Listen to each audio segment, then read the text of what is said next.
Olá, pessoal. Nós vamos apresentar o seminário da disciplina DF-315, Gestão do Comportamento Organizacional, e nosso tema é Princípios Planejar e Organizar. Nós utilizamos dois materiais, sendo o principal a tese do professor Alexandre de doutorado, Análise Etnográfica sobre o Poder Disciplinar em uma Organização em Processo de Falência, e o livro de Cavianato sobre introdução à administração, sobre introdução à teoria geral de administração. Nós pegamos o tópico que trata sobre a teoria neoclássica. Por que a gente abordou sobre isso? Para dar uma introduzida na parte tradicional, né, que aborda sobre o tema. Pode passar, Lídia. Nosso grupo é composto por mim, Drake, por Lídia, Marcílio, Milena e Thales. A teoria neoclássica é um modelo de administração surgido na década de 1950. Devido ao crescimento, houve a necessidade de utilizar conceitos válidos e relevantes da teoria clássica, além de aproveitar das contribuições de demais teorias administrativas. Porém, foram feitas atualizações. Então, temos alguns pontos básicos dessas teorias, como os princípios básicos da organização, divisão de trabalho, especialização, hierarquia, amplitude administrativa, a centralização versus a descentralização, as vantagens e desvantagens foram debatidas na teoria, e o processo administrativo, que é a principal parte do nosso trabalho, que a gente vai tratar o famoso PODC, que é o Planejamento, Organização, Direção e Controle.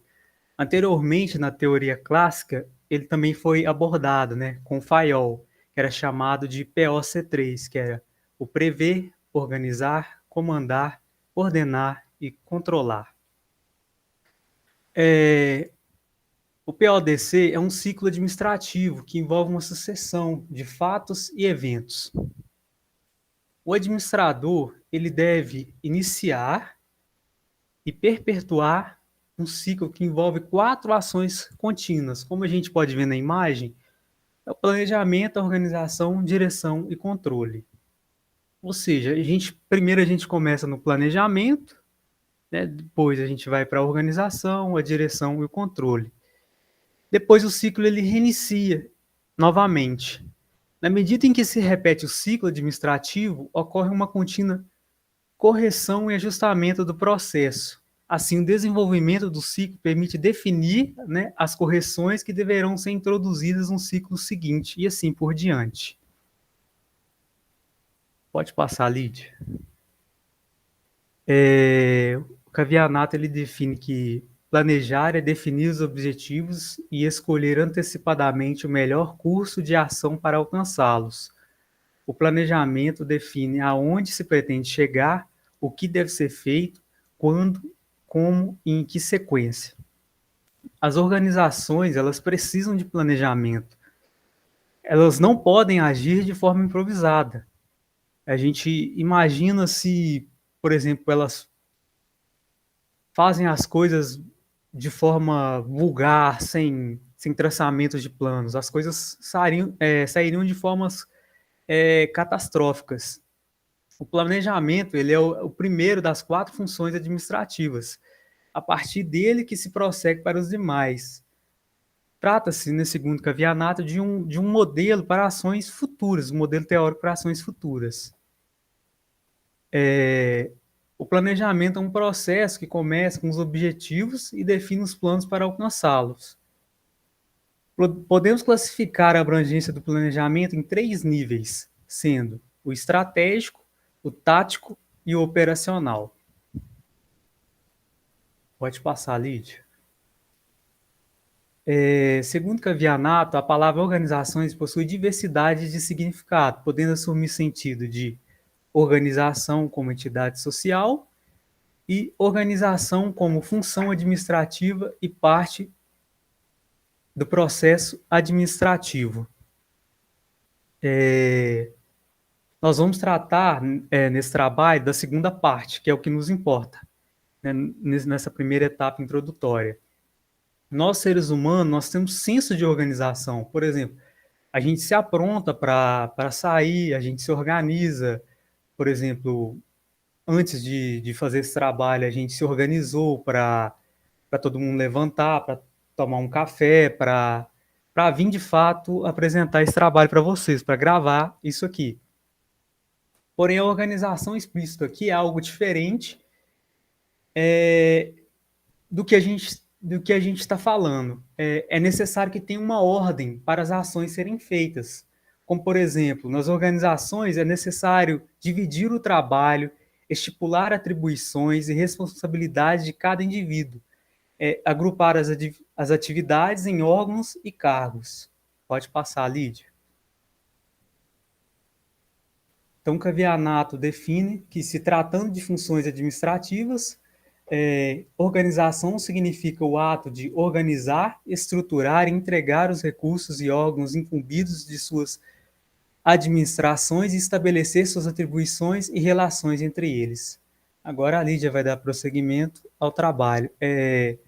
Só reforçando que essa parte introdutória ela foi baseada de forma tradicional sobre a teoria neoclássica, e agora nós vamos entrar de fato na parte principal do trabalho com base no planejar e organizar, conforme a dissertação do professor Alexandre, e relacionando com o poder, conforme foi pedido no trabalho.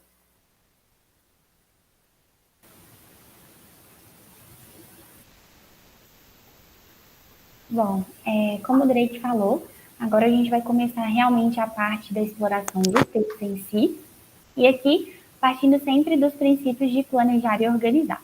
Então, a gente estruturou da seguinte maneira: a gente pegou alguns trechos do texto, então a gente vai apresentar esses trechos e a gente vai comentando de acordo com a nossa análise e com as nossas ideias. O primeiro trecho que a gente gostaria de apresentar para vocês é o seguinte: um dos principais custos financeiros do poder estava na mão de obra para controle hierárquico, então logo no controle disciplinar. Não apenas nos salários, mas principalmente na organização, definição de posições e na constituição de uma maquinaria de disciplina de mão de obra. Disciplina que começou com a definição das posições a serem ocupadas e se estendeu por diversos microcontroles. Portanto, o aumento dos custos fixos até 2002 é indicativo de que no final do século XX, um extenso e minucioso controle sobre as práticas dos sujeitos começou a ser construído.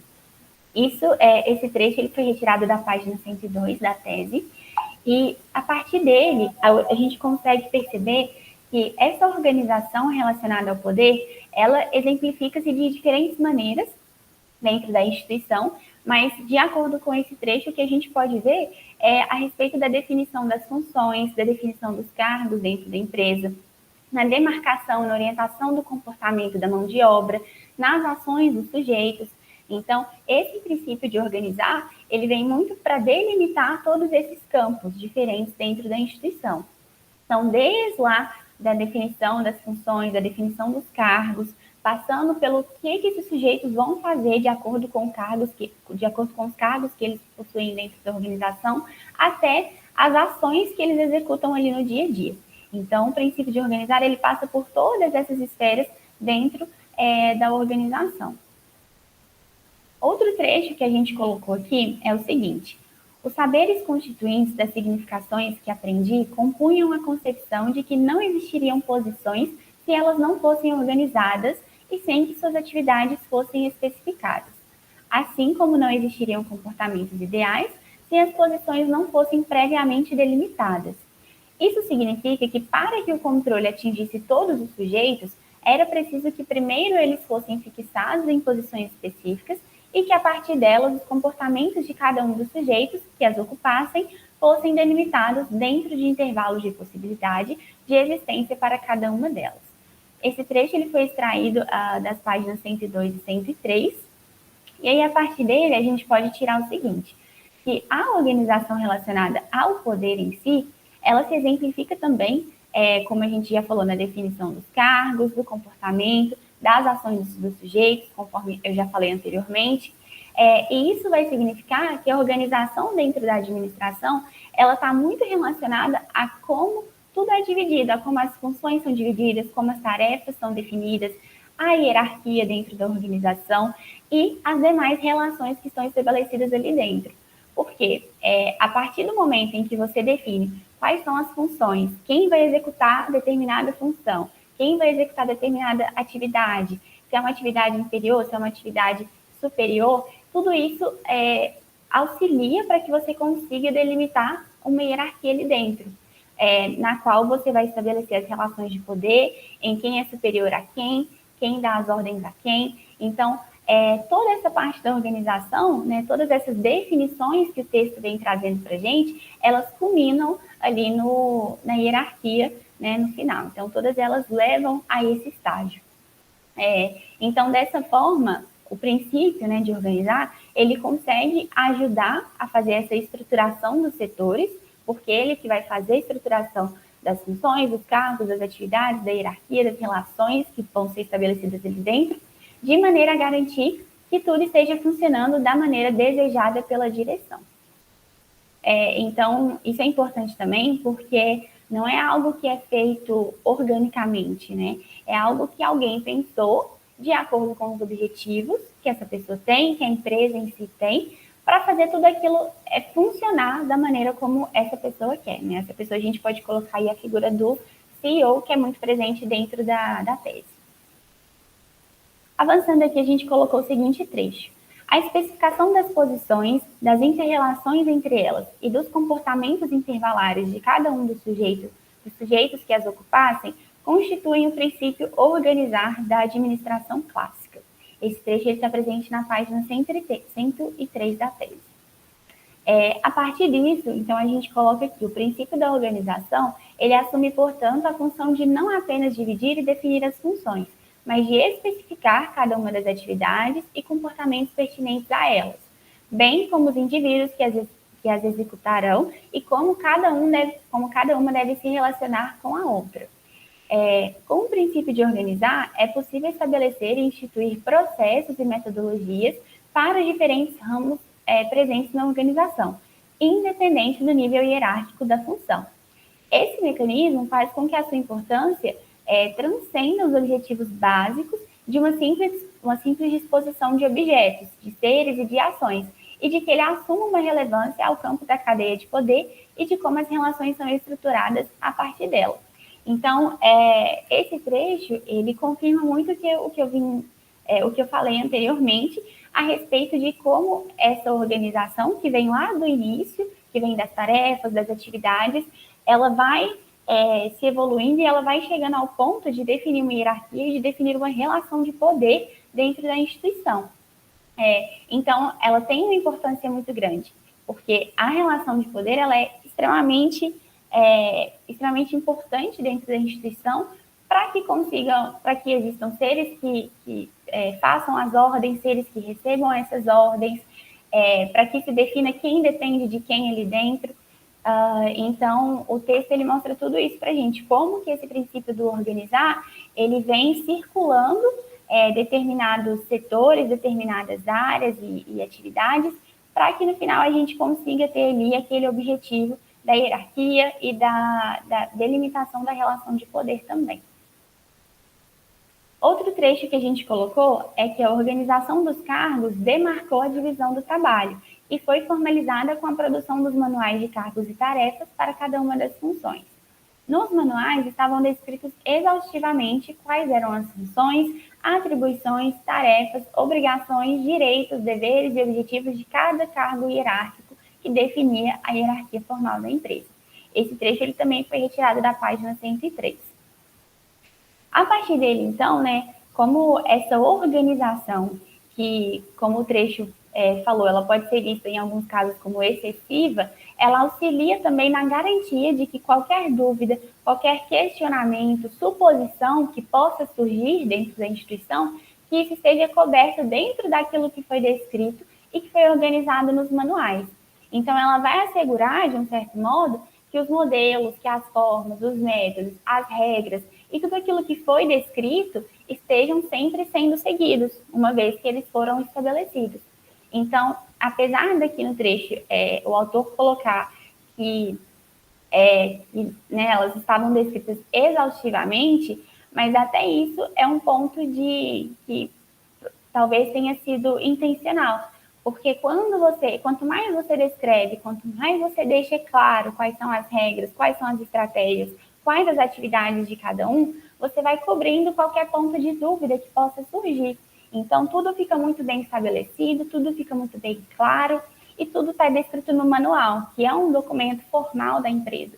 Então, o princípio organizar, ele passa por isso também, ajudando na manutenção dessas relações, na manutenção dos setores, na manutenção das atividades também. Outro trecho que a gente trouxe aqui foi o seguinte: a principal manifestação do princípio planejar seria o planejamento estratégico, um ritual cujo funcionamento dependia da estrutura de desmembramento de planos específicos em objetivos específicos, e daí em diante. E por causa disso, dependia também de uma divisão clara de tarefas e da especialização dos funcionários. Isso, segundo o CEO, aumentava a eficiência dos processos e a eficácia da empresa. Esse trecho também está na página 103. A partir disso, então, a gente coloca aqui que o princípio planejar, ele compreende-se dentro da esfera dos planos de ação, das metas, das estratégias e dos demais caminhos que a empresa vai traçar para se alcançar o objetivo desejado. Então, o planejamento, ele é o que assegura que para todos os objetivos tenha sempre um plano com tarefas e ações a serem cumpridas. Então, ele coloca muito o princípio planejar, pensando a partir do planejamento estratégico mesmo, da empresa. Então, o que a gente percebe aqui é que não adianta você ter um objetivo, não adianta você querer algo se você não demarca qual o caminho que você vai realizar para isso. E daí é aí que vai entrar o planejamento estratégico e o princípio do planejar. Você precisa traçar, sim, qual que é a sua meta, qual que é o seu objetivo, mas você vai precisar estabelecer como que você vai chegar até isso, quais serão os caminhos, quais serão as estratégias, quais serão os planos que você vai fazer, quem vai estar envolvido. Então, tudo isso vai estar dentro do princípio planejar da organização.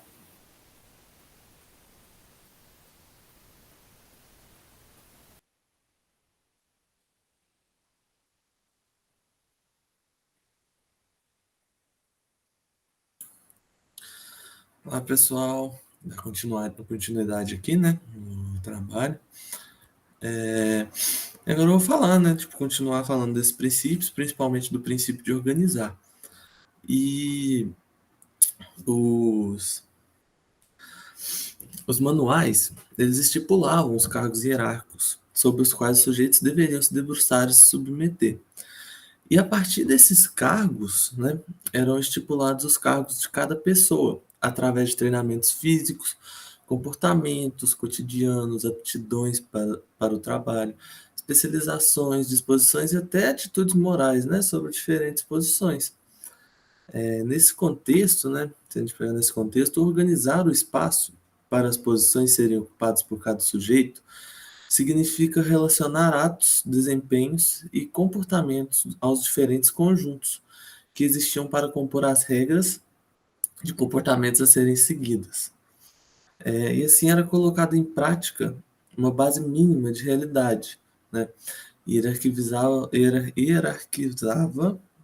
valores, mensurava capacidades, diferenciava verdades, demarcava e afirmava normalidade e outras coisas também. Pode passar, Lídia.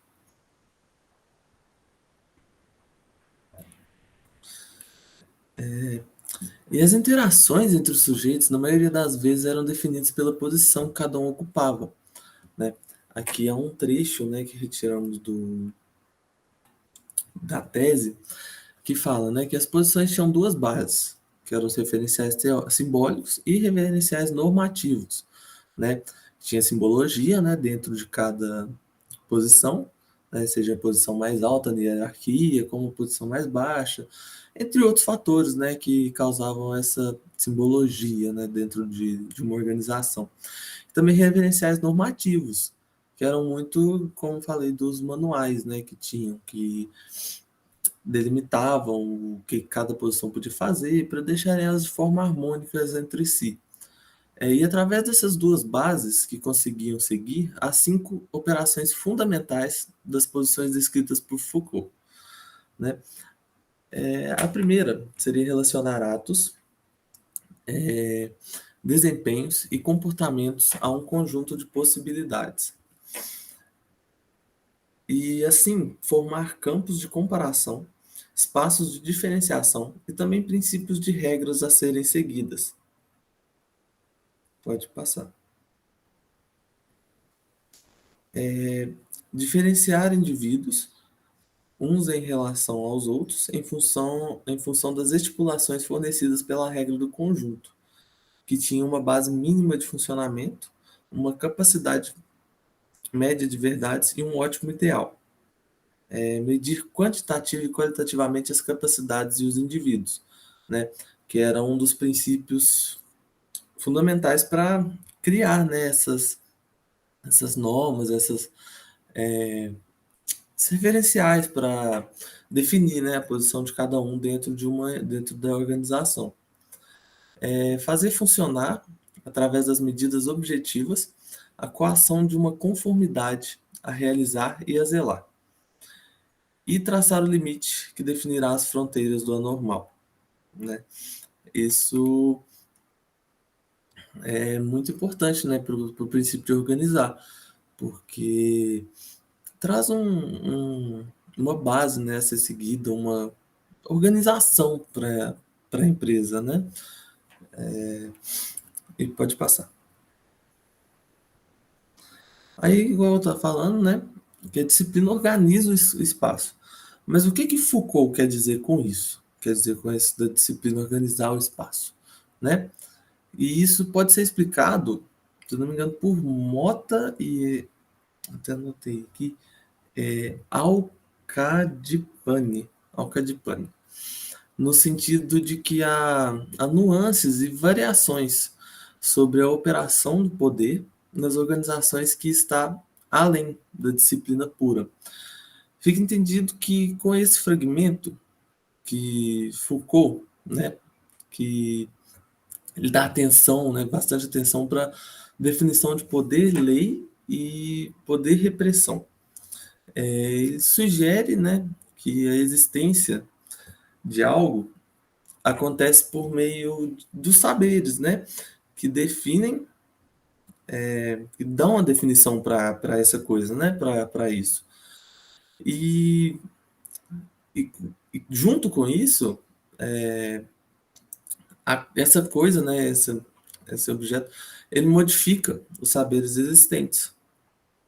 E a normatividade tinha relação diretamente com o que poderia fazer e o que não poderia ser feito, né?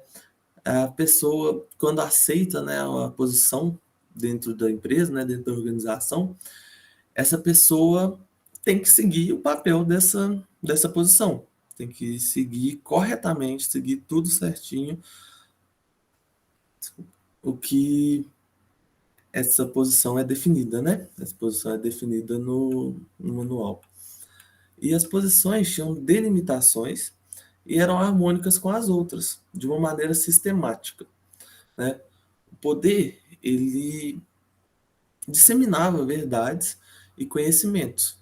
Então, podemos concluir que o poder moldava indivíduos e as identidades, né? Ele tinha essas duas influências sobre os indivíduos ali, né, que participavam de onde esse poder era exercido, né? Pode passar. E aqui um trecho, né, que retiramos da página 117, ele fala, né, que segundo Foucault, todo esse jogo de relações constitui um princípio de determinação que admite ou exclui, no interior de um dado discurso, um certo número de enunciados. Há sistematizações conceituais, encadeamentos enunciativos, grupos e organizações de objetos que teriam sido possíveis e cuja ausência não pode ser justificada no nível das regras próprias de formação, mas que são excluídos por uma constelação discursiva de um nível mais elevado e de maior extensão. Então, o que a gente pode falar disso é que uma posição de poder, ela seria uma posição que seria capaz dessa determinação, né, da fala de Foucault. Essa posição de poder, ela é onde as relações são investidas, né? Lá nessa posição de poder, quem está nessa posição tem que investir nessas relações para atravessar, para constituir, né, e caracterizar o corpo social. E com isso, com essa criação, né, digamos assim, do corpo social, é onde fica disponível, né, aos indivíduos os conteúdos que servem como uma referência para o processo de construção de mundo, né? Pode passar.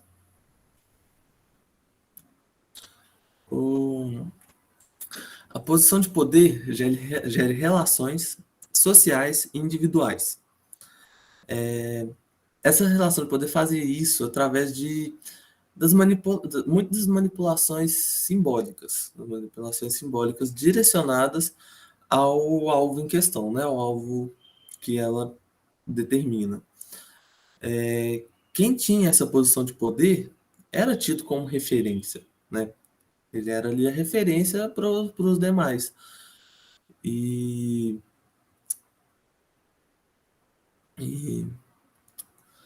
ela tinha, né? Ela era referência e a distribuição de posições, ela no final das contas, ela produzia esse poder, né? Quem definia as posições, tudo tinha o poder, né? Diante daquela organização, porque criava limites, né? Influenciava o saber e a verdade. A capacidade de poder se estendia através das relações que estabeleciam, pois assim suas verdades eram disseminadas de maneira mais eficaz, né? Então, quanto melhor as relações estabelecidas pelo líder, pela pessoa, pela figura, né, na posição de poder, mais o seu poder conseguia ser espalhado, conseguia ser a influência para os demais, né? E num sistema de poder, a punição era um sistema duplo, né? Baseado na gratificação-sanção, em que quando o sujeito ia bem, né, ele tinha uma gratificação, ele era remunerado de alguma forma, né, seja monetariamente ou moralmente também, né? Ele era gratificado, né? Tinha uma gratificação. E quando ele ia mal, aí existia uma sanção. Seria uma coisa ruim, né, dentro da empresa. Me fugiu exemplos agora para dar. Pode passar. O organizar, ele cuidava de padronizar e definir comportamentos para os sujeitos e a verdade de cada posição. O organizar é a estrutura da empresa, né? Vou falar sobre isso agora, que é as posições hierárquicas e demais estruturas, né, dentro de uma organização eram definidas, né, por esse manual, né, por um manual, e esses cargos eram definidos por aptidão de cada sujeito para determinado cargo. O princípio de organizar, né, ele tem como papel principal nesse quesito, e ele que vai, né, encontrar maneiras de organizar a estrutura da empresa, para que assim a figura de poder tenha uma instituição organizada e possa assim exercer melhor seu papel. Então, o princípio de organizar é uma das principais coisas que uma organização necessita, pois ele faz com que o local tenha regras, né? Tenha manuais, posições, hierarquia, relações. Ou seja, esse princípio ele define tudo que uma organização precisa, né? Digamos, para ficar organizada, né? Pode passar. Passar a palavra para Milena agora, que vai dar continuidade. Olá, pessoal. Vocês me ouvem bem? Ok. Então, dando prosseguimento aqui, Um pouco ali na página 124, um pouco acima desse trecho que eu apresento para vocês, o autor, né, da tese, o nosso professor Alexandre, ele fala um pouco dos processos dentro da organização estudada, né? Então ele fala, olha, o cliente chegava na empresa para fazer o pedido, gerava uma entrada no sistema, chamada, por exemplo, de S1, né? Tem lá a sigla correta. E aí, nessa geração do sistema a partir do pedido do cliente, gerava a quantidade de matéria-prima necessária para aquele produto, né? Gerava a quantidade de produtos acabados e assim por diante, né? Fazendo uma sequência de processos, de entradas no sistema, até que gerasse um pedido formal escrito para o cliente, ele se direcionava ao setor de recebimentos, né, digamos assim, retirava o seu pedido e aí ele conseguia sair com o produto que ele comprou. Então, nessa parte da tese, ele fala dos processos dentro da empresa, dos inúmeros registros, né, das entradas e saídas, para que fosse pegado a matéria-prima, feito o produto acabado e assim entregue para o cliente. Então, a gente tem esse seguinte trecho. Enfim, os inúmeros registros que as entradas e saídas nos departamentos e linhas de produção exigiam permitia mapear todos os acontecimentos dentro da empresa, o que incluía os comportamentos humanos e os desempenhos esperados. Também permitia verificar a consecução do planejamento estratégico e as possibilidades de modificações internas para que o planejamento fosse alcançado. Esse trecho, então, é logo depois dessa sequência de processos que eu falei com vocês. Esse trecho está lá na página 126. E a partir dele, a gente pode perceber que o planejamento da empresa ele precisa ser verificável, né? Para que seja possível identificar onde é necessário fazer uma mudança no processo, né? Permitindo mapear se o meu planejamento está sendo feito da forma que deve ser feito, né? Da forma como foi planejado. Então a gente percebe o seguinte, não basta apenas planejar, né? A gente tem que acompanhar para ver se realmente os processos estão seguindo o nosso planejamento. Pode passar, por favor. O lexo estabelecido faz inferência linguística ao planejamento estratégico, o que liga o controle à significação de garantia de que o planejado fosse implementado e cumprido. Então, gente, o nosso tema aqui do nosso seminário é princípios do planejar e organizar. Porém, aqui nesse trecho, ele faz uma relação com o princípio de controle, né, que vai ser abordado aí por outro grupo no nosso ciclo de seminários aqui.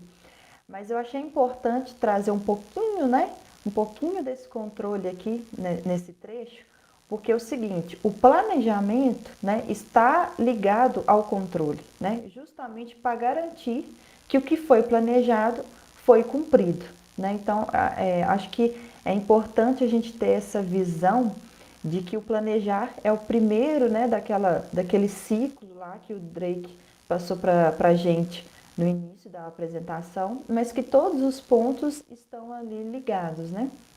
Pode passar. Não se tratava de uma mera distribuição formal de posições que objetivava uma forma de organizar os processos na empresa, senão de densos mecanismos de monitoramento de cada acontecimento, para, no final de todo o processo, realizar planos que satisfariam desejos. O planejamento é a prova disso. Então, aqui por esse trecho da página 127, a gente percebe o seguinte, o planejamento, né? O planejamento e a organização, ele utiliza mecanismos para satisfazer desejos, né? O planejamento nada mais é do que você colocar objetivos, colocar metas, né? Colocar caminhos a serem traçados para alcançar alguma coisa, né? Quando você alcança essa alguma coisa, ela nasceu a partir de quê? Né? Do que foi oriundo esse objetivo? Veio por meio dos desejos, né? Por meio dos desejos de quem? Do CEO da empresa, né? Dos donos da empresa. empresa, os proprietários da empresa, que são aquele corpo que entrega a empresa, né, moldando os objetivos dela. Então, o planejamento é a prova de que tudo dentro da empresa é para satisfazer esses desejos. Pode passar, por favor. E aí a gente tem um trecho aqui que fala sobre isso. Eles dizem que não estão perdidos, ou melhor, eles dizem que estão perdidos sem o planejamento, justificando que o planejamento lhes dizia o que fazer ao longo do ano inteiro. Então, se antes tinham um planejamento estratégico como ponto de orientação, agora que não o mais têm, substituíram-no pelo CEO. Se antes recorriam aos parâmetros do planejamento para guiarem suas práticas, agora requisitam no CEO esse aparato para embasamento. Se antes dependiam do planejamento, agora dependem do CEO. Esse fragmento, que é muito importante, né, para a nossa apresentação, é um fragmento do Diário de Campo, né, datado de outubro de 2011, está ali na página 130. É um fragmento em que o autor da tese, né, percebe que, não tendo mais o planejamento, aonde os funcionários, onde os gerentes, né, daquela empresa vão se abrigar para tomar suas decisões, né? No CEO, justamente porque o planejamento é os desejos do CEO, né? Por trás do planejamento da empresa tem os desejos do CEO. Então, quando você não tem o planejamento, e ali considerando também as estruturas de poder dentro daquela empresa, os funcionários recorriam aos pensamentos e práticas do CEO. Né? Então, o planejamento da empresa é realizado para alcançar os desejos dos gestores, ou seja, desejos dos detentores de poder, né? E para que a realidade das pessoas dependa da satisfação dos desejos deles. Então, toda a estrutura da empresa fazia com que as pessoas se tornassem dependentes de ficar suprindo sempre, de ficar dependendo sempre desses desejos do CEO, né? Justamente porque eles não conseguiam prosseguir, né, sem esse planejamento, sem ter esse embasamento.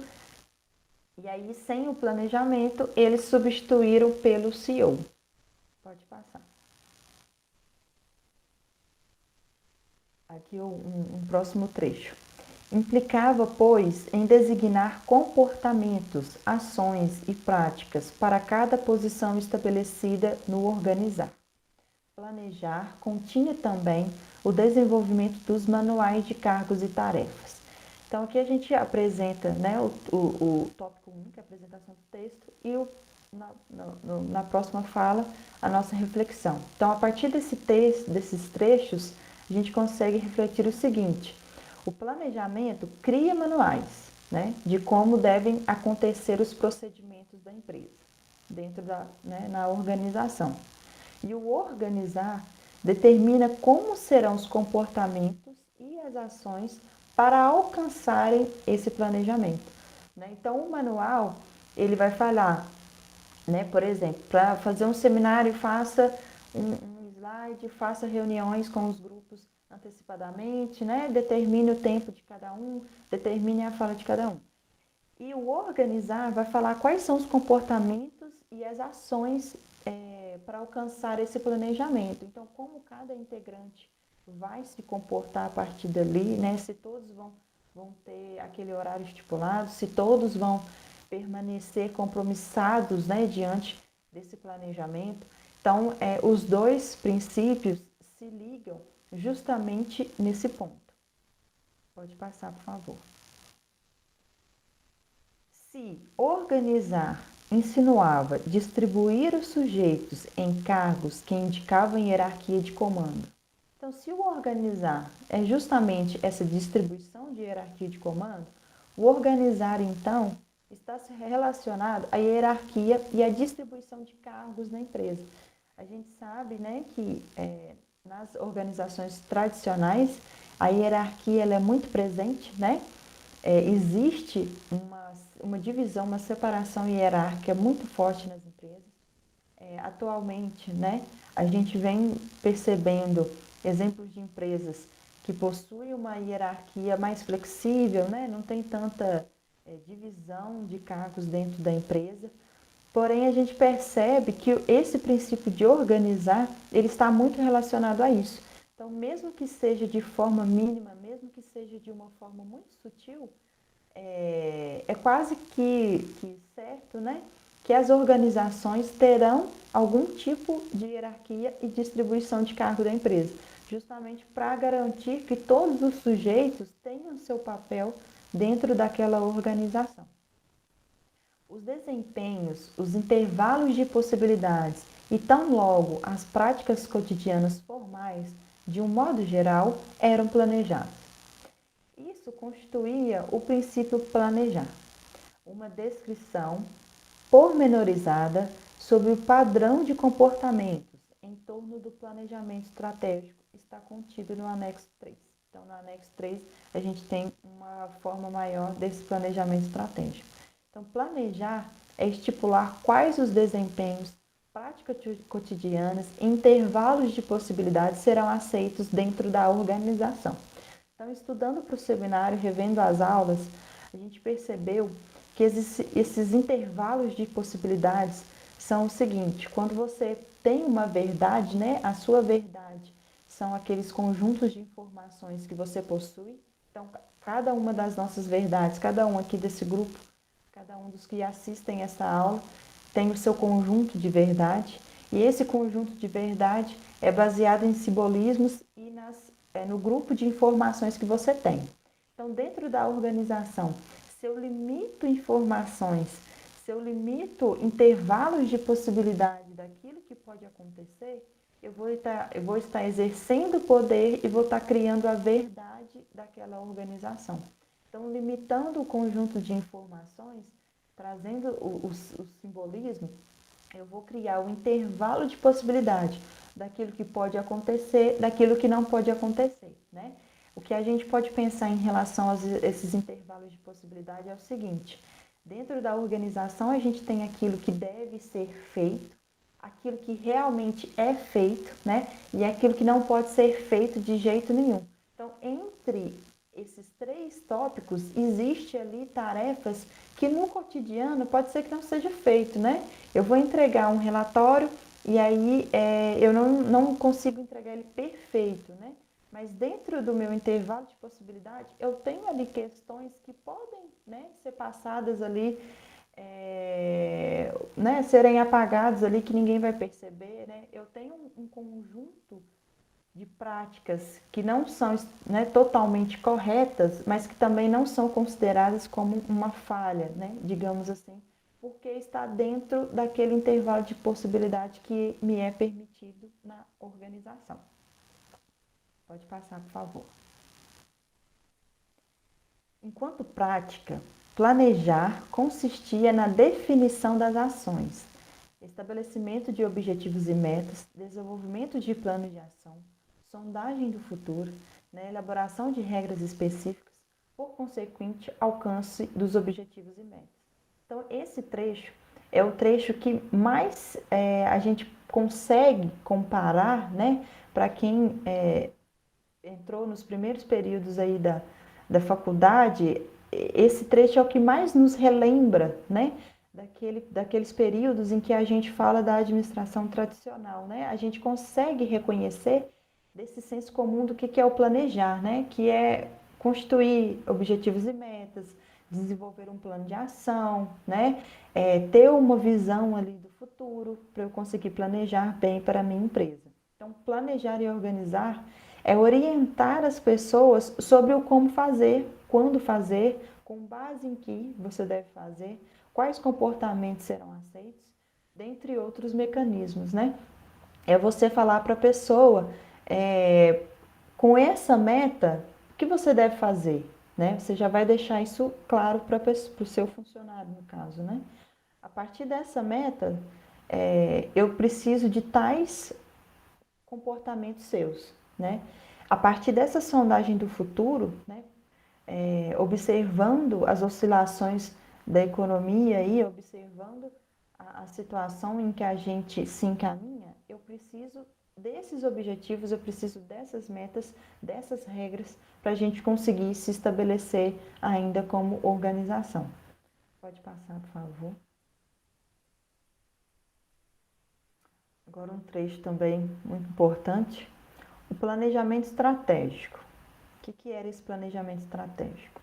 Era um documento elaborado anualmente, que era formado por um conjunto de outros documentos, que por meio do encadeamento, planos gerais, planos específicos, objetivos específicos e definição da APO para cada diretoria. Especificava com detalhes comportamentos e desempenhos mensais esperados para o ano seguinte em cada uma das áreas funcionais da empresa. Todos eles continham assinaturas dos diretores e de representantes dos proprietários da empresa. Então a gente percebe que esse planejamento estratégico, ele não é só um documento que fica numa pasta, né? Ele é um documento que é elaborado anualmente, né? Que foi assinado, que traz metas mensais, né? Que ele foi até assinado por representantes dos proprietários da empresa. Então a gente percebe que é um documento que possui grande foco de poder, né? Os detentores de poder assinaram aquele documento, né? Tem ali um peso maior de que eles sabem, né? Quando você assina um documento, você está dizendo ali que você leu, né? Que você tem ciência daquele documento que você está assinando. Então, quando os detentores de poder da empresa, que são os diretores, os proprietários, quando eles assinam esse documento, eles reforçam o conhecimento sobre tudo aquilo que está sendo de meta para a empresa, né? Então, o planejamento e a organização são feitos para alcançar os desejos dos detentores de poder, né? Porque esse planejamento estratégico, ele foi feito com base nos desejos desses detentores, né? Dos diretores, dos proprietários da empresa, e eles assinam, né? Quando a gente tem essa expressão de assinou embaixo, né? Quando a pessoa assina embaixo, quer dizer que ela tem ciência daquilo ali, quer dizer que ela quer cumprir, ela quer fazer acontecer aquilo que está sendo descrito, né? Para não ser apenas um papel que você vai guardar, que você vai arquivar e rasgar, né? Por aí. Pode passar, por favor. O modo de consecução geral do planejamento tinha contornos ritualísticos, tomando como base as definições de rituais expostas por Turner, para analisar as práticas cotidianas relativas ao planejamento. Podemos notar que o planejamento consistia em práticas especificadas e de significação minuciosa de cada operação. Semelhantemente, as arquições desse autor, signos específicos eram manipulados para reafirmação de conceitos no grupo. Elos simbólicos entre cada um dos envolvidos no processo de planejamento eram estabelecidos, delimitações de tempos eram operadas.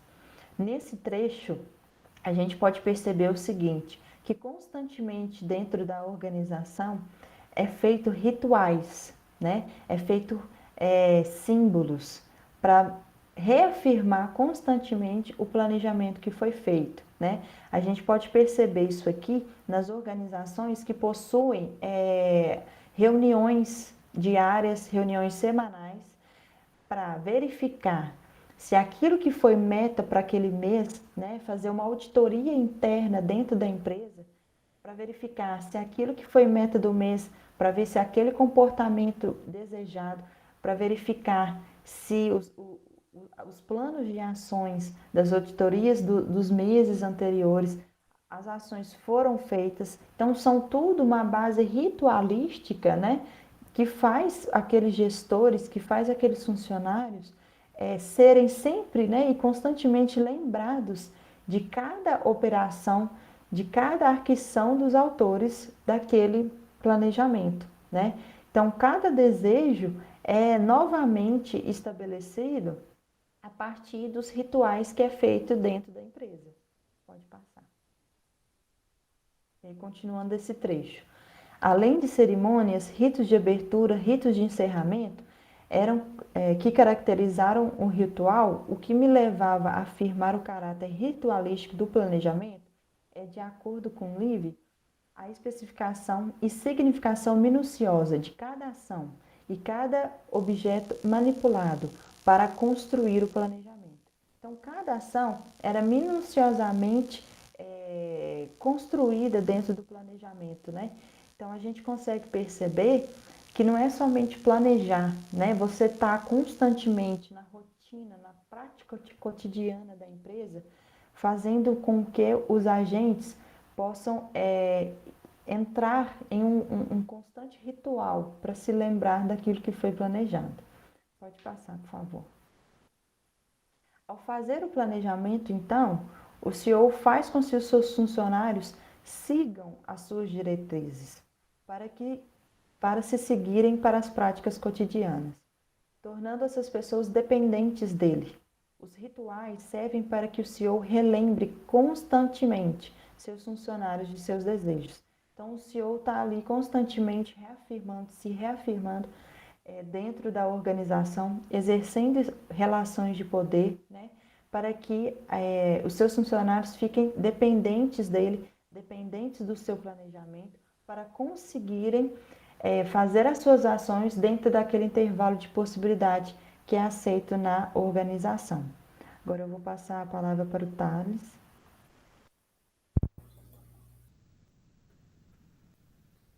E, gente, vocês estão me ouvindo bem? Beleza, então.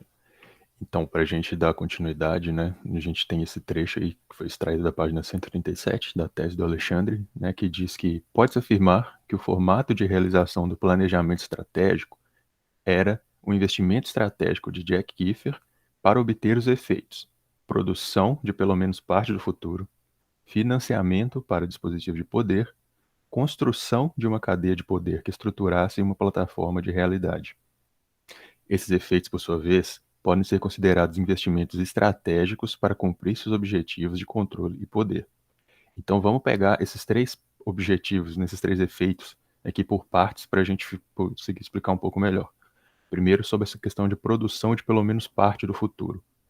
A gente sabe, né? O planejar, ele nada mais é do que uma idealização de futuro. Ele é uma ação presente, mas que visa objetivos no futuro da organização. Para a gente conseguir ter essa idealização de futuro, então, também são idealizadas as ações, as orientações gerais e também as atribuições de cada cargo, né? Que isso vai acabar contribuindo com essa formação dessa realidade idealizada. Saber o que cada cargo tem que fazer, o que pode fazer. Então, a gente tem essa noção de que o planejamento ele é uma ação presente, mas sempre presente, independente do que seja presente. Porque na teoria clássica, por exemplo, a gente tem esse entendimento de que planejou uma vez, daqui a 10 anos vai estar tudo certo e vai ser isso mesmo. Vai estar tudo de acordo com o que foi planejado no início da empresa, por exemplo. Não. Como eu disse, é uma ação presente. O presente é o agora, mas amanhã o presente vai ser outra coisa. E talvez o planejamento ele tenha que ser refeito. Por isso que ele é uma questão muito mais fluida do que a gente entende nessa noção clássica. Então, essa ação presente, ela é feita, né, com esses objetivos, essa ação presente de planejar, perdão, ela é feita com esses objetivos de colher determinados resultados no futuro. E com colher esses resultados no futuro, eu quero dizer justamente essa questão de atingir os objetivos da organização e por trás deles os interesses do agente de poder também. Eu destaco também essa questão de produção de pelo menos parte do futuro. Parte por quê? Porque, como eu falo, o futuro ele é incerto. Então, isso vai muito em desencontro o que é apontado pela literatura clássica, como eu já disse. Dá a entender que uma vez planejado, vai estar tudo certo daqui a 10 anos. É impossível isso.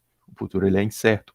Por isso que o planejamento ele é uma ação sempre presente e que visa criar pelo menos parte do futuro da organização, ter pelo menos uma noção dessa parte. O segundo efeito que a gente tem é essa questão de financiamento para dispositivos de poder.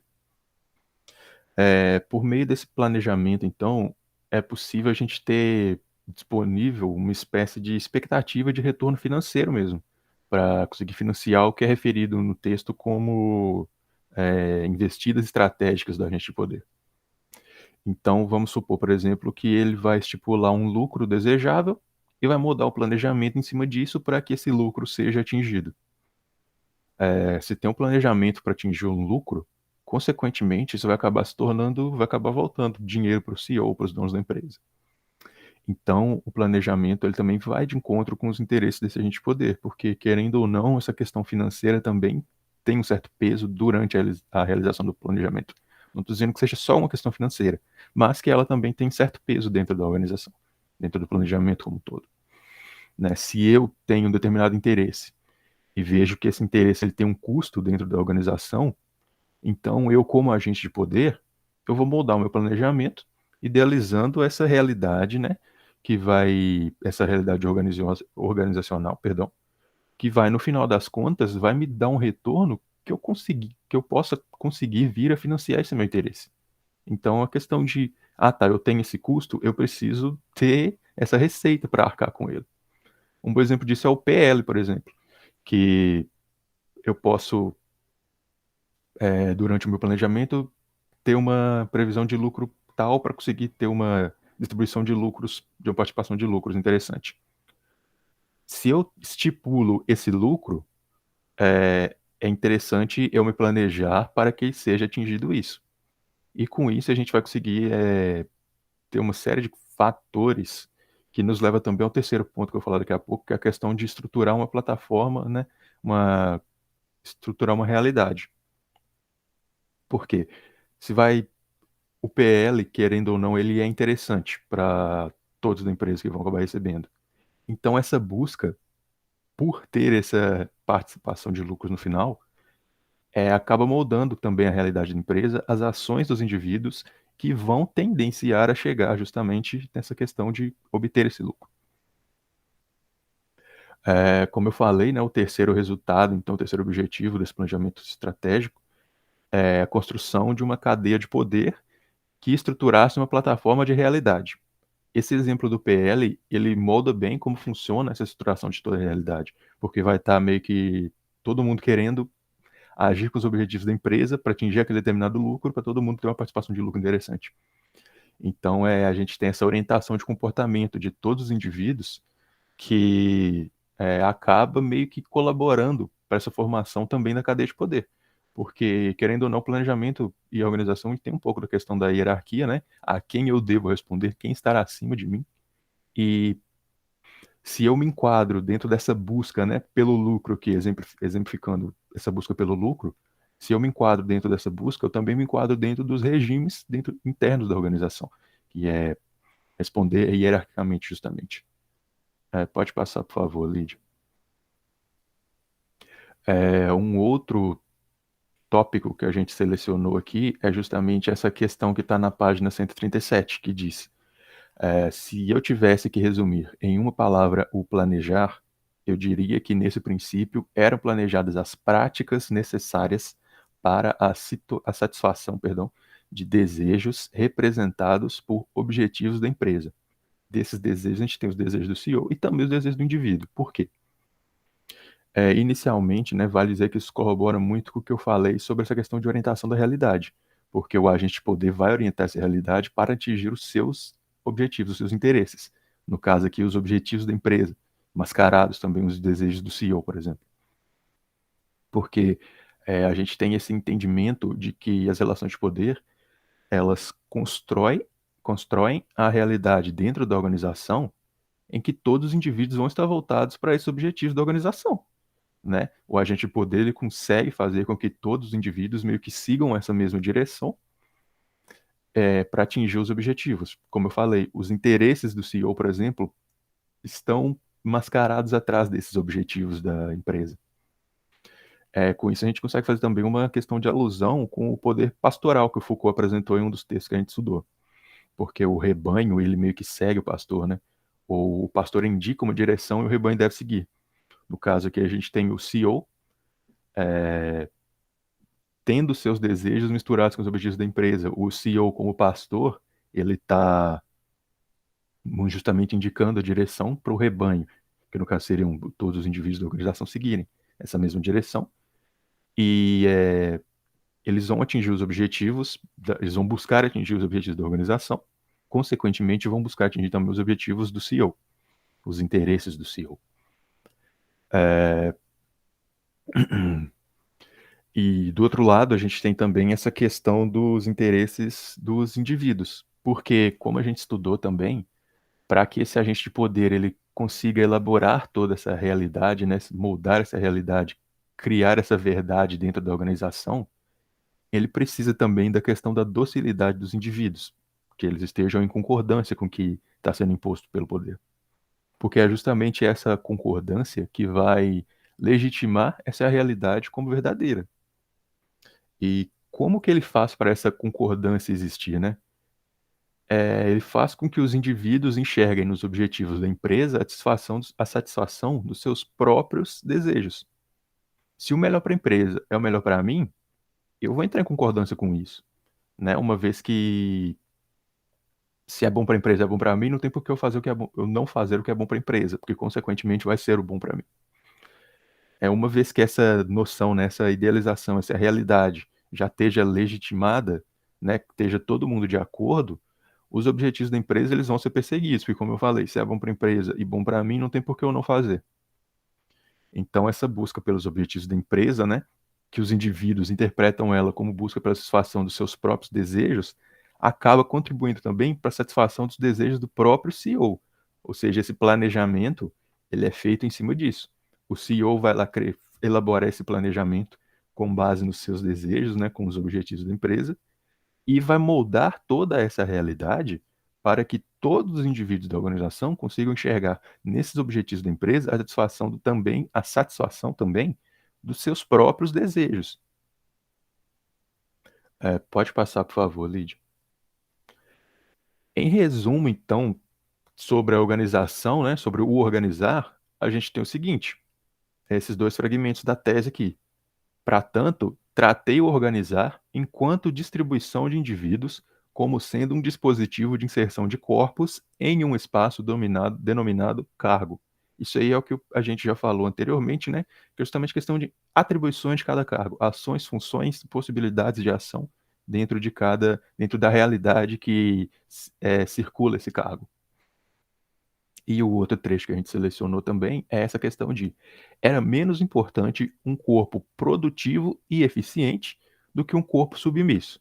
Nesse sentido, o organizar era importante porque a segmentação de posições contribuía para a individualização dos sujeitos, já que a posição implicava na delimitação finita da possibilidade de ação. Então a gente tem, né, que essa questão de submissão ela é importante para a delimitação da possibilidade de ação de cada indivíduo. Ou seja, um corpo submisso era mais importante do que um corpo produtivo. Era menos importante um corpo produtivo e eficiente do que um corpo submisso. Logicamente, então, um corpo submisso era mais importante do que o corpo produtivo. Isso por quê? Porque esse corpo de indivíduos estando submissos, eles estariam de acordo com os moldes da realidade que estava sendo instigada pelo agente de poder, no caso é o CEO. Esses moldes, então, que são essas delimitações de possibilidades que se tem sobre cada cargo, né? A gente tem aqui... Perdão. Deixa eu tomar uma água, só um segundo.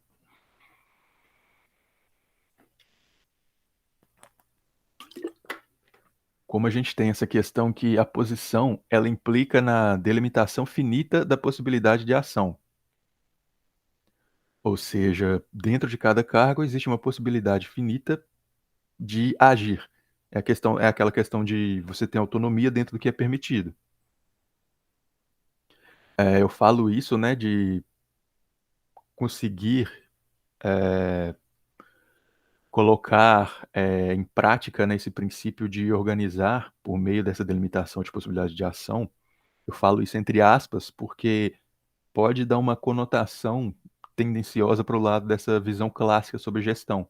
Porque quando eu falo colocar o princípio organizar em prática, pode gerar essa interpretação de que é simplesmente ir lá e organizar, né? É uma receita que é só seguir.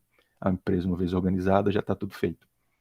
Mas, na verdade, o que eu quero dizer com colocar em prática é que, por meio desse organizar, O agente de poder ele consegue moldar essa realidade, delimitando essas possibilidades de ação. Esse ponto talvez também ele é um flerte um pouco com a questão do controlar. A gente não vai focar muito aqui justamente para não entrar no tema do outro grupo, mas tem-se, né, esses parâmetros de ação em que dentro desses parâmetros existe essa questão de autonomia. Pode passar, por favor, Lídia. E em contrapartida, né, sobre a questão do planejar, se fosse para a gente resumir tudo, seria dessa seguinte maneira, com esse fragmento. O planejar, grosso modo, estipulava os desejos que norteavam toda essa maquinaria. Ou seja, é justamente essa questão que sobre a busca pelo atingimento de objetivos do agente de poder. Esses desejos que norteavam toda essa maquinaria é justamente isso que eu falei anteriormente, os desejos do agente de poder, os desejos dos indivíduos. O planejar, então, ele remete a essas ações necessárias para a gente conseguir ter essa satisfação de desejos.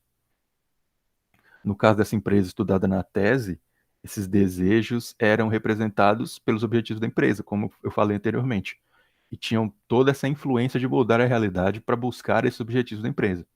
No caso, então, eles norteavam essa maquinaria, que no caso é a empresa. Nesse caso, então, eu entendo, né, que seja referente justamente ao funcionamento da empresa como um todo e de cada área dela também. Porque vamos pegar, por exemplo, a questão de metáfora de a empresa como um maquinário mesmo. Cada engrenagem, então, vai ser cada setor da empresa.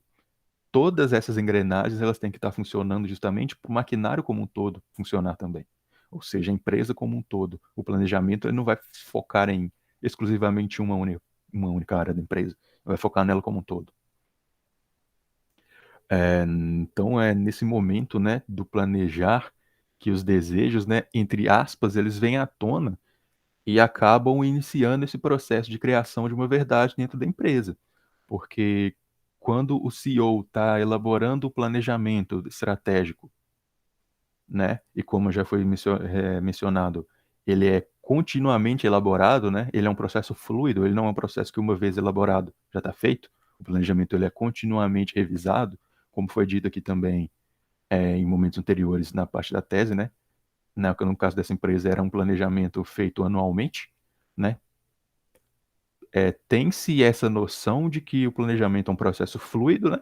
E que é elaborado tendo em base essa busca para atingir esses desejos de quem está elaborando, os desejos do CEO, os desejos do dono da empresa. E esses desejos são justamente o que vão moldar o planejamento e, consequentemente, vão acabar moldando também essa realidade, essa verdade dentro da empresa. Pode passar, por favor, Lídia.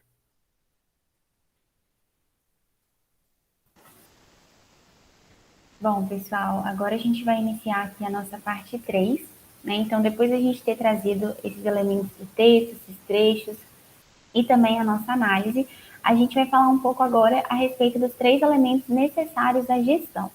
Então, essa parte 3, a gente estruturou ela de forma a ser assim, uma mesa redonda, a gente vai discutir uns com os outros, até para tornar o entendimento um pouco mais fluido, para tornar a nossa apresentação dinâmica e também para facilitar o entendimento para vocês, tá?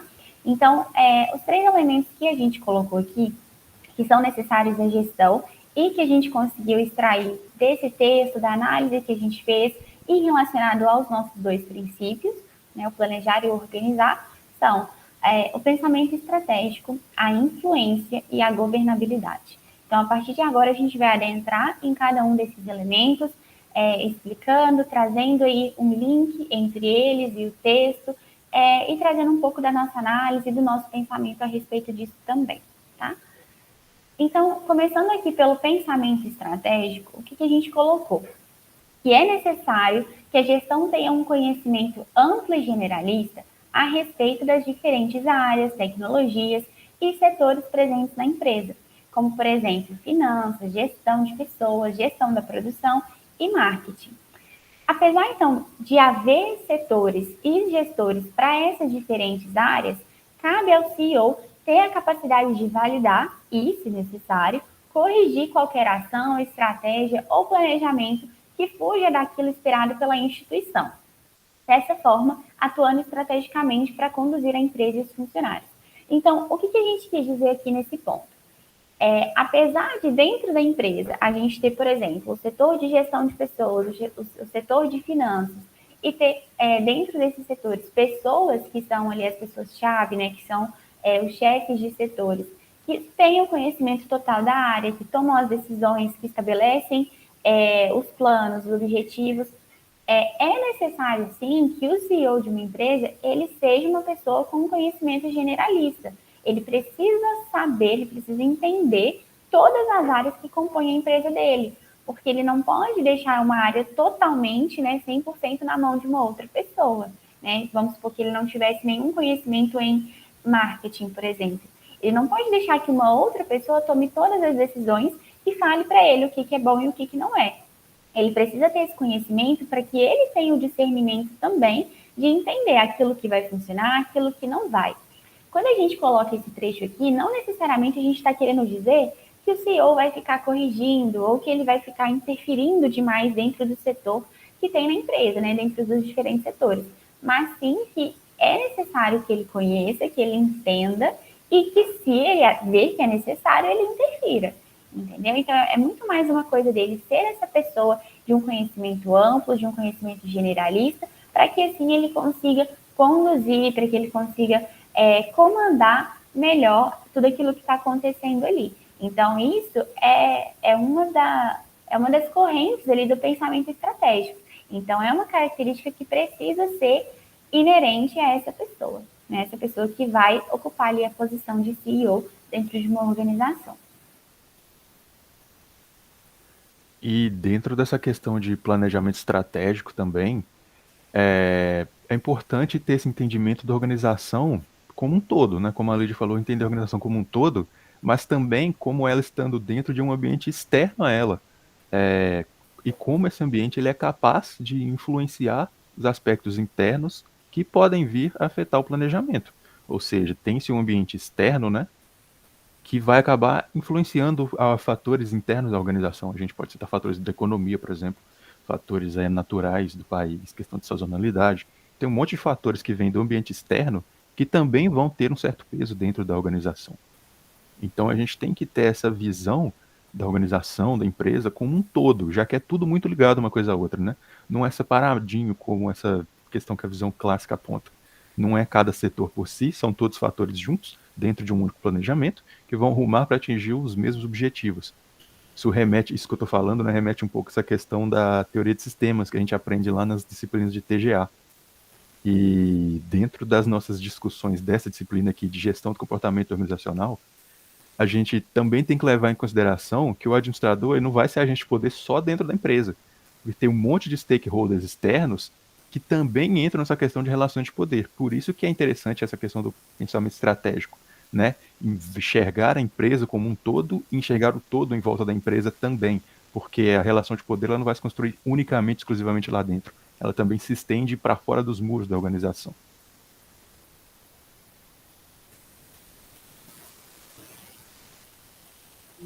E aí, gente, o segundo ponto que a gente percebeu que é fundamental para a gestão é esse que fala, então, da influência, né? A gente percebeu aqui o papel do poder de CEO, né?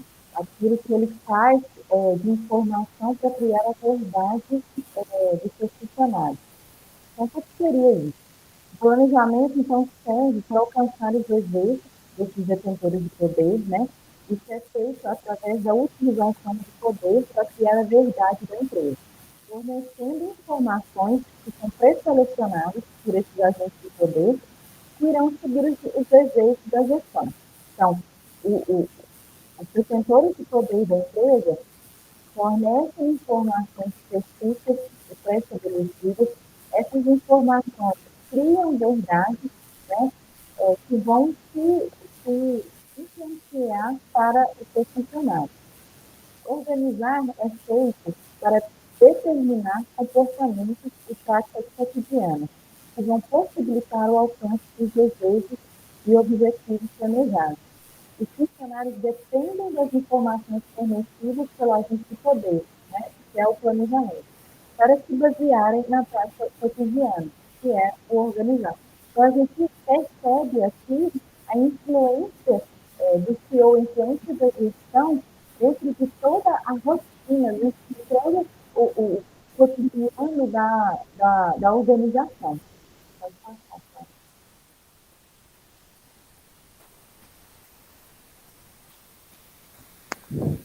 Dando continuidade, esse é um trecho da entrevista da dissertação de doutorado do professor Alexandre. Os diretores da empresa, eles queriam ter poder. O senhor, ele sabia disso, né? Então ele faz ali uma espécie de cadeia do poder ali dentro da empresa. E ele cita, né, num trecho da dissertação: o DRE me fala o lucro da venda. Eu escolhi um lucro e colocava a venda para eles. Eu os fazia pensar que propõem. Eles achavam que propõem. Então, já que eles foram eles mesmos que propuseram, eles tinham que se virar para cumprir. Eu não disse o que eles tinham que fazer. Eram assim para eles. Eles mesmos é que disseram. E eu vou cobrar isso deles. Eu negocio. Eles falam 10, mas eu quero 12. Aí eu falo, será que dá 12? Mas falo de um modo sutil, de maneira que eles mesmos falem 12. Eu reverti o jogo. Eu jogava para eles a responsabilidade. Isso fazia eles pensarem que são eles que estão fazendo, mas era eu. Era bom para todo mundo. Isso atendia a eles, eles achavam que tinham poder, porque é eles que faziam e eu tinha o dinheiro para fazer as minhas coisas. A cadeia é o seguinte, pode passar. Não eram só eles que gostavam de ter poder, os gerentes também queriam, todo mundo queriam. Eu dava um poder para eles decidirem, mas as decisões deles tinham que estar subordinadas às minhas. Eu ditava, mas eles tinham liberdade para fazer dentro do que eu falava. E eu falava com eles para fazer isso com os gerentes também. Eu explicava que isso facilitava o trabalho e tal. E eu tenho os meus jeitos, você sabe. Eles faziam o que eu fazia com eles, com os gerentes. E aí os gerentes, igual a eles, também achavam que mandavam e ficavam felizes. Seu desejo estava realizado, o desejo de todo mundo estava realizado. Por causa dessa cadeia é que a gente conseguia cumprir o planejado. Você viu como eu chego nos gerentes, né? Então essa foi a parte da entrevista.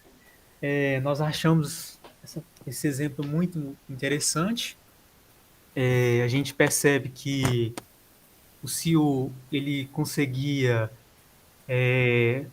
distribuir o poder ali hierarquicamente, porém era um poder, digamos, seguindo a rédea do seu desejo. Ele tinha a imposição de uma verdade, mas uma verdade sutil. Eles aceitavam essa verdade e a relação de poder ela é feita conforme a influência do CEO. Por exemplo, os diretores eles ficavam felizes de ter aquele poder, eles gostavam daquilo, mas conforme as diretrizes daquele ser maior, aquele CEO que estava ali na ponta da hierarquia. E assim também era feito com os gerentes. E ali era traçado o planejamento. No caso desse exemplo, os próprios gerentes, os diretores propuseram 10%, mas o CEO, de forma sutil, ele falou, não, 12%. E só que ele não bateu na mesa e falou assim, vamos fazer 12% como meta. Ele fez de uma forma que ficou com que os próprios diretores propuseram a meta. E isso jogou a responsabilidade para essas pessoas.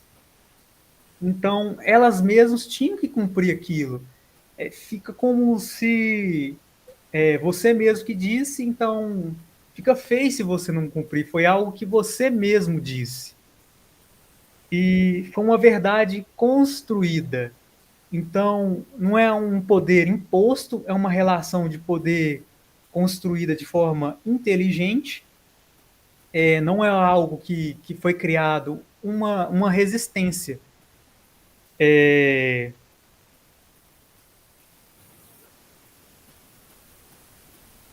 Então, essa é a explicação desse exemplo aí de influência.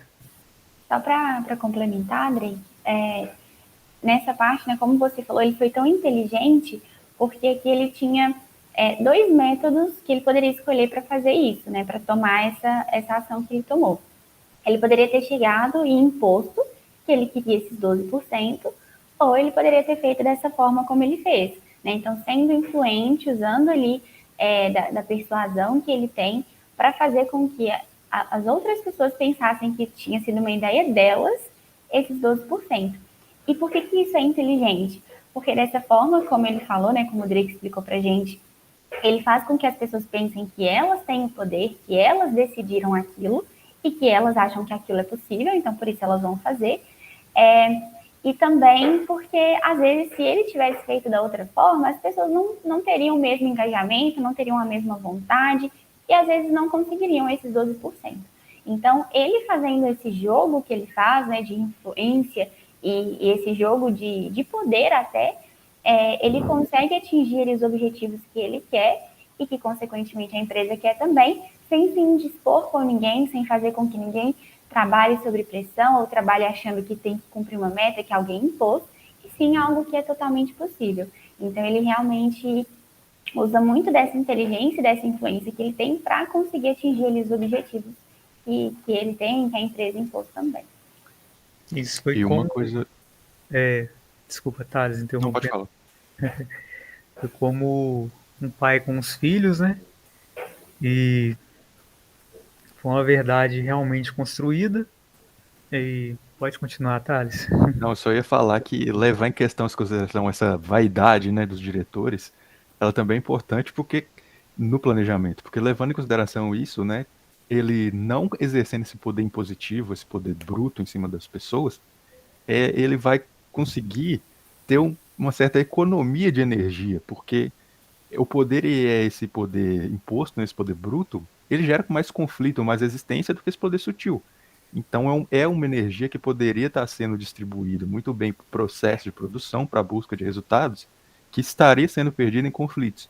Então essa maneira mais sutil de lidar com a situação, essa maneira mais sutil de ser influente, querendo ou não, ela representa também uma certa um melhor destino ao dispêndio de energia, que é justamente por foco no trabalho em si. Isso. E além disso também, essa questão do jogo de poder que ele faz entra até na questão da satisfação própria dos funcionários, né? Porque como você falou, se os gerentes eles têm essa vaidade, se eles têm essa vontade de achar que eles estão mandando, de achar que eles que estão dando as ordens, se o CEO faz com que eles acreditem que eles realmente estão, isso vai entrar até na questão de satisfação. E aí, como você falou, vai economizar uma energia que talvez ele teria que gastar no futuro para satisfazer ali os desejos desses funcionários, para manter esses funcionários na empresa. Então, acho que isso acaba sendo envolvido também, né, dentro desse jogo. Sim, né? Sim. Todo mundo fica feliz, né? Exato. Tanto o CEO e tanto os diretores. Eles cumprem o desejo dele, do CEO, e ele dá poder para eles, mesmo que seja um poder, né, nas diretrizes de quem está na ponta da hierarquia. Ele até cita aqui nesse trecho, né, o desejo de todo mundo estava realizado. Sim. Então, ele percebe mesmo que ele está fazendo isso, né? É algo Traz a satisfação para os diretores, para os outros integrantes e acaba por fazer o que o CEO precisava, né? O objetivo do CEO também. É bom, meio que bom para todos os lados, né? Digamos assim. Exato. Então, gente, sobre essa questão da governabilidade, né, a gente tem o seguinte, a gente tem que a estrutura organizacional da empresa, ela pode ser vista como um regime de governo sobre um grande território, e que cada nível hierárquico pode ser entendido como um subterritório que apresentará o seu próprio regime de governo e seus próprios subterritórios. Regime esse que estará sujeito ao governo do todo maior, que é o governo do CEO. Então, dentro da empresa, o agente de poder, né? Melhor, dentro da empresa, a gente pode entender que existe uma pluralidade de estágios de governo por conta da forma como ela é organizada. Isso muito referente à questão hierárquica também. esses níveis, né, de organização dentro da empresa, eles podem ser entendidos como estados dentro de um grande país, e dentro desses estados tem cidades, que são justamente esses subterritórios. Isso nos remete justamente a essa questão de governo familiar, que a gente vê em um dos textos do Foucault, que é o poder dentro de cada núcleo desses, né, cada subterritório desses dentro da organização, ele pode ser assimilado ao poder dentro de um contexto familiar, em que a figura do pai tem influência nos demais membros da família, principalmente sobre os filhos. Ou seja, dentro dessa metáfora, a gente tem que o bom governante vai ser aquele que consegue os funcionários dentro de um parâmetro ideal. Ou o bom pai vai ser aquele que consegue ter os filhos, né, que educa os filhos para andarem na linha, entre aspas. Então, dentro dessa noção de planejar e organizar, o bom governante, né, o bom administrador, vai ser aquele que dá essa certa autonomia, mas dentro daquilo que a gente chamou aqui de delimitação finita da possibilidade de ação. Ou seja, tem esse poder dentro do meu poder. Os diretores, então os gerentes e outros, eles vão ter essa certa autonomia para governar os seus próprios territórios, mas sempre estando dentro dessa possibilidade de ação finita, que são justamente os parâmetros de cada cargo que são elaborados, principalmente no princípio de organizar, né? Esses parâmetros, né, eles acabam tendo origem no CEO, que é o governante do todo maior, né, da empresa como um todo. Então, por isso, a gente citou essa questão da governabilidade, porque ela é importante para a gestão, porque entende-se aqui a governabilidade justamente como essa capacidade de governar esse país e empresa, tá? E fazer rolar justamente essa produção, essa fortificação da verdade dentro da empresa como subterritórios que respondem a um território maior, a um governo maior, que no caso é a empresa como um todo. Avançando aqui, ainda falando um pouco sobre essa questão da governabilidade, a gente extraiu um outro trecho do texto, que é o seguinte: os rizomos de poder, eles tinham no princípio organizar a produção de dispositivos que construíam a gestão sobre 3 formatos de poder: poder autoridade, também poder lei, poder disciplinar e também poder saber. Então, a gente viu aqui que o princípio organizar, ele também é responsável por auxiliar na estruturação e divisão das diferentes formas de poder que existem na organização. Então, se a gente pensa até naquela questão mais inicial, né, da organização dentro da divisão das tarefas, da divisão dos setores, da divisão da estrutura das relações, quando a gente entra nessa parte da estrutura das relações, da estrutura dos cargos, a gente entra na questão da hierarquia, e aí sim a gente pode ver um claro exemplo da questão do poder dentro da organização, porque hierarquia nada mais é do que isso, é você falar quem tem poder sobre quem dá as ordens e quem precisa obedecer.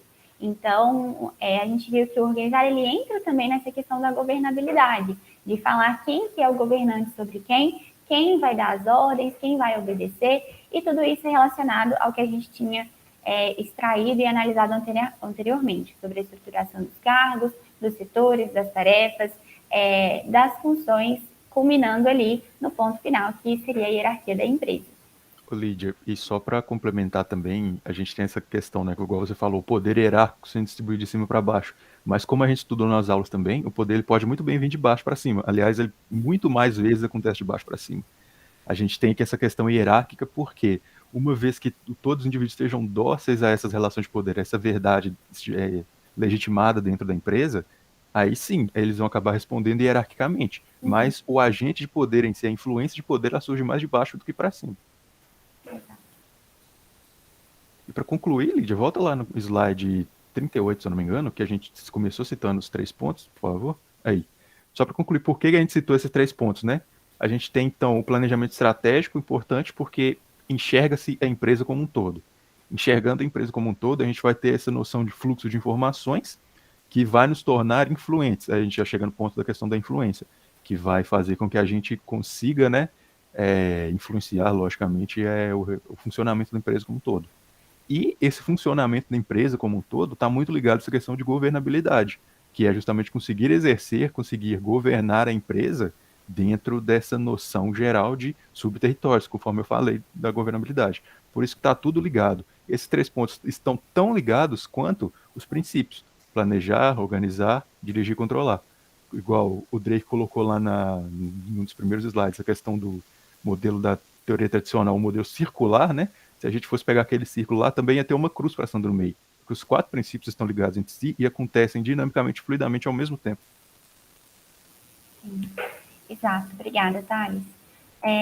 E aqui, então, para a gente finalizar, o Drake já citou no início, mas as nossas referências foram a tese do nosso professor Alexandre, né, então as análises etnográficas sobre o poder disciplinar em uma organização em processo de falência, e também o livro Introdução à Teoria Geral da Administração, do Chiavenato. Então, a gente agradece a atenção de todo mundo. Caso alguém tenha alguma dúvida, o nosso grupo está à disposição para responder através do nosso grupo do WhatsApp ou por e-mail. Então, sintam-se à vontade para entrar em contato com a gente, caso vocês precisem esclarecer qualquer coisa. Então, a gente agradece muito a atenção de todos. Obrigada.